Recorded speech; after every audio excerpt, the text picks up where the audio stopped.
কেউফালে গুজৰি গুমৰি আহিলে বান উটুৱাই নিলেহি গাঁওখন সুখৰে ঘৰখন পলকতে উটি গ'ল গোহালিৰে গৰুহাল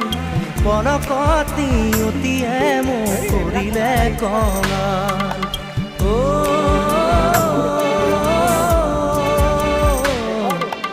উটুৱাই নিলেহি গাঁওখন সুখৰে ঘৰখন কেউফালে গুজৰি গুমৰি আহিলে বান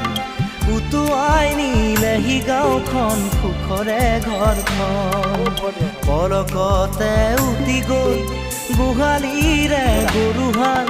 পলকত নিয়তিয়ে মোক কৰিলে কঙাল